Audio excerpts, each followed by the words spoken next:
Yes, yes, yes. Gangsta, gangsta, gangsta. Guys, this episode, y'all.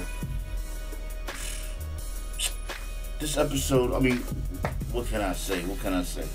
We're still, we're still learning about everything, okay? Last time we got a little bit of information about the Twilights and stuff. And, this episode, we didn't really learn too much more about them, about the history of the Twilights and everything, and all that stuff. But we did kind of dive into kind of Worrick and Nicholas's kind of past and stuff, and how they kind of initially met. And basically, Worrick's dad, like, he pretty much came from a pretty kind of high esteemed kind of family and shit. His dad had a side chick, but his side chick was a prostitute, right?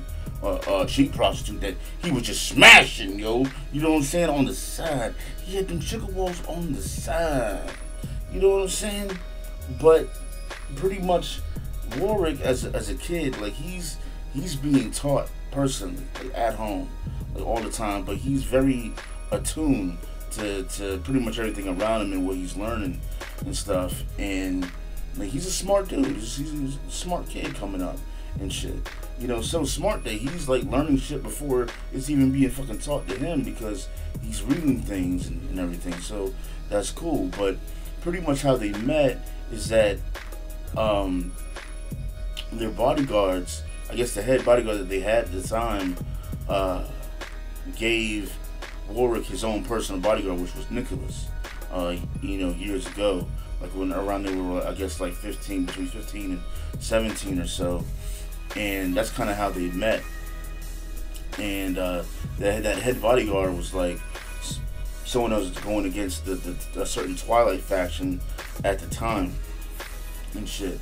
But Worrick found out that that Nicholas was deaf. And just like I was saying in the reaction video, I was like, yo, so you know what? He's gonna start like kind of hating on him a little bit, because he's gonna be like, why is he giving me a fucking deaf bodyguard? Like, what the hell? Like, what's going on here? But it's one of those situations where you can tell that he's gonna appreciate Nico. You know what I'm saying? Through a certain endeavor that's gonna happen, and I'm pretty sure they're gonna show that next time they basically. But he did kind of open up to him, because we saw that scene whereas Nico came in the room and he threw that shit talking about, hey, I don't want you to come in here. He threw the fucking remote at him or some shit, made him give him a nosebleed and everything. So he asked him what his name is. Like, I never told you my name. What's your name? But he did have that moment where he was wondering why they gave him a deaf person to guard him and shit. But I still think there's definitely still more to that and stuff, which eventually is going to be shown to us, which was kind of labeled, and I think last episode before that, in the newspaper and stuff, where they were talking about Worrick and everything at a young age. But I'm pretty sure they're going to kind of flesh that out pretty soon and stuff. But there's this fucking young ass, like a pretty much kind of young kid, it seems, but he's not a kid like talking about, but he's another A class. You know what I'm saying, with the dog tags, and he's fucking shit up, and I guess he's being paid to do what he's doing and stuff. But Worrick has like this crazy innate like ability to be able to look at certain types of information and to pick up on a lot of shit. And because of like all the stuff he knows and the people he knows, he can go ahead and pretty much kind of dictate and tell like who certain victims are and stuff like that, just by looking at certain bruises and certain tattoos that people had and stuff like that. It's crazy. But pretty much the episode kind of ends with them about to get into a battle.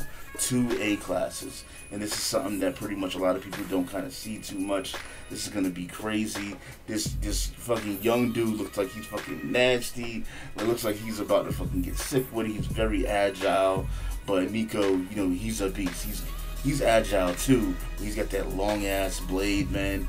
This shit is about to be nuts. I'm pretty sure it's going to be a cool ass fight. It definitely should be, because they're supposed to be like pretty fucking skilled. So it is what it is. But besides that, dealing with our girl, she's being haunted by pretty much Barry, the guy that they executed before in the alley and stuff. That kind of put her through some turmoil and stuff. She thought that I believe that she thought she would be okay with him at a time, but he kind of used and abused her and stuff. And she's like, you know what, them two are not the same. They're not gonna do that to me. They're not like that. But you know, she's still possibly looking for a new place to stay and a new life to kind of lead eventually. But we're gonna see if she's gonna stay or leave. That's neither here nor there for us to tell right now. But anyways, guys, let me know what you thought about this episode, man.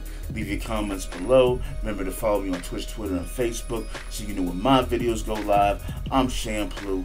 This is Anime Central, and that was Gangsta. Holla at y'all next time. Thanks for watching.